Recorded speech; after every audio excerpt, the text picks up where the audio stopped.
उम्मीद करती हूँ कि आप सब खैरियत से होंगे और अपने घरों में खुश होंगे। आज की जो रेमेडी और टोटका मैं आपको बताऊंगी वो बहुत ही अहम है, उसको आप नोट डाउन कीजिए और शुरू से लेकर आखिर तक देखिए। किचन में हमारे बर्तन जो कि बहुत ही ज़रूरी हैं, उनको हम काला होने की वजह से या तो फेंक देते हैं या इस्तेमाल में नहीं लाते।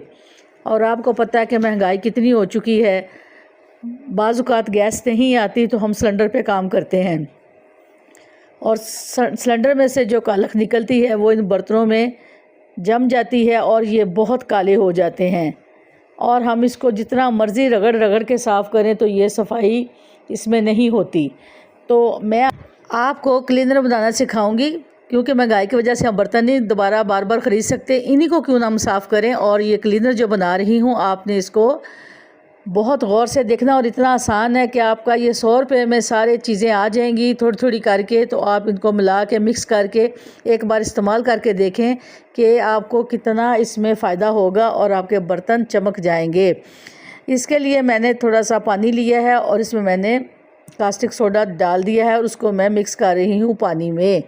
और आप तकरीबन 4 टेबल स्पून इसमें डाल दीजिए कास्टिक सोडा और इसको अच्छे से हिला लीजिए। आप ऐनक, ग्लव्स और मास्क मुंह पे लगा लीजिए ताकि आपको इसका कोई धुआं या कोई चीज़ अफेक्ट ना करे। अब मैं इसमें कपड़े धोने वाला सोडा, धोबी सोडा, वो भी डाल रही हूँ तकरीबन 4 टेबल स्पून, और वो भी इसमें अच्छे से मिक्स कर लेंगे। ये बहुत आसान है और यकीन करें जब आपके बर्तन साफ़ हो जाएंगे आप खुश हो जाएंगी और आपका ख़र्चा भी बच जाएगा नए बर्तन ख़रीदने से। आप मेरे चैनल को सब्सक्राइब करें, लाइक करें, शेयर करें और बेल आइकन के बटन को प्रेस करें ताकि आपको अगला नोटिफिकेशन मिलता रहे। अब मैं इसमें 4 चम्मच मीठा सोडा भी डाल दूँगी। ये भी सफाई के लिए बहुत ज़बरदस्त है। ये काली चीज़ों को जो कि बहुत ज़्यादा ज़िद्दी दाग हो चुके होते हैं उनको सफाई के लिए मीठा सोडा भी आप इस्तेमाल करें। अब मैं इसको फिर दोबारा से इसी पानी में इसको अच्छे से मिक्स कर लूँगी ताकि जब हम काले बर्तन इसमें रखेंगे तो ये उन बर्तनों पे बहुत जल्दी असर करेगा। अब मेरे पास काला साबुन है, वो भी मैं इसमें डाल दूँगी। काले साबुन से भी बर्तन बहुत साफ़ होते हैं, ये तो आपको पता ही होगा। अब देखें ये जो काला साबुन है वो इसमें मैं डाल रही हूँ और इसको शामिल कर दूँगी इसमें, और फिर हम अपने बर्तनों की सफाई शुरू करेंगे।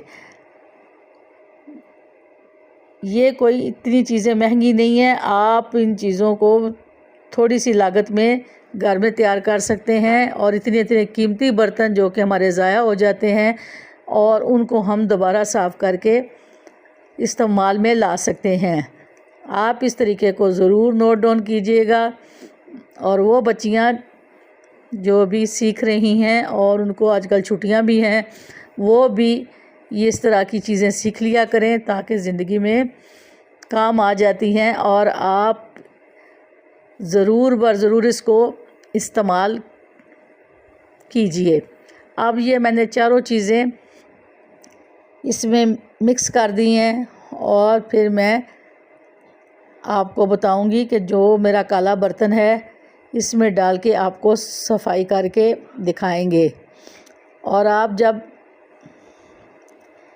अपने काले बर्तनों को साफ़ करेंगे तो मुझे कमेंट ज़रूर कीजिएगा, और ताकि मुझे पता चले कि आप लोगों ने अपने घर के काले बर्तन, ये देखें मेरे पास काली कढ़ाई थी जो किचन में बहुत ज़्यादा इस्तेमाल होती है और ये सिलेंडर पे इतना ज़्यादा काली हो चुकी थी कि बस धोने के बाद भी सफाई नहीं इसमें होती थी।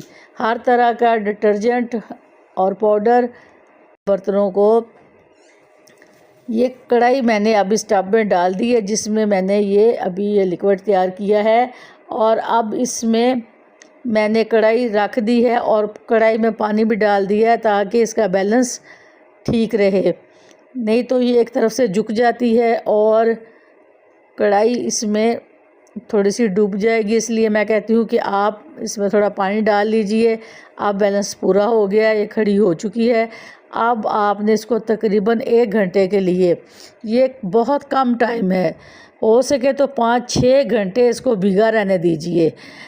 मुझे आपको दिखाना है इसलिए मैंने तकरीबन 1 घंटा इसको इसमें डुबोया है। और ये देखें 1 घंटे के बाद मैंने इसको बाहर निकाल लिया है।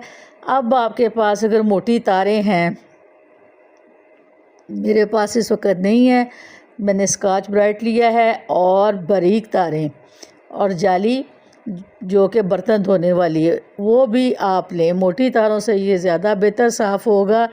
और ये देखें किस कदर अभी मैंने रगड़ना शुरू ही किया तो काला खुद ब खुद इसमें से निकल रही है और आसानी से वो जगह साफ़ हो रही है जो कि बहुत काली हो चुकी है और कभी ना साफ़ होने वाला कालख इसमें लग चुका था। अब मैं इस स्कॉच ब्राइट को अच्छे से रगड़ रही हूँ और ये देखें किस तरह साफ़ सुथरा कढ़ाई का निचला हिस्सा आपको नज़र आ रहा है कि वो कितना साफ़ हो रहा है। और ज़्यादा रगड़ने से ये मज़ीद और साफ़ होगा। अगर कढ़ाई आपकी अंदर से भी गंदी हो चुकी है, इसी तरह की काली हो गई है, तो आप अंदर वाला हिस्सा भी इसी तरीके से इसी महलूल को इस्तेमाल करें और इसमें डुबो के रखें। मेरे हिसाब से आप पूरी रात इसको डुबो के रखें, सुबह उठेंगी तो ये बहुत ज़्यादा इसकी कालख नरम पड़ चुकी होगी और आप जितना रगड़ेंगी और जल्दी जल्दी ये साफ़ हो जाएगा। आप ये देखें आपके सामने ही है कि कितनी जल्दी सालों की कालख जो थी, जो साफ़ ही नहीं होती थी, 1 घंटे के अंदर आपने भिगो के रखा है और इसको अब हम साफ़ कर रहे हैं और ये चमक रही है।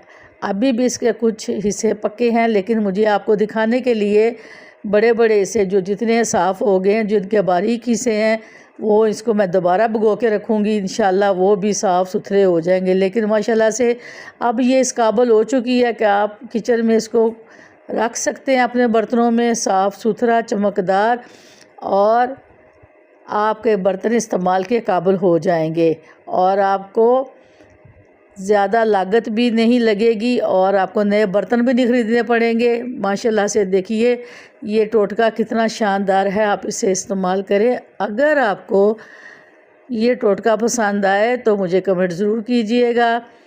अब आप इसको ज़रूर इस्तेमाल कीजिएगा और मुझे ज़रूर बताइएगा। अब मैं आपसे इजाज़त चाहती हूँ।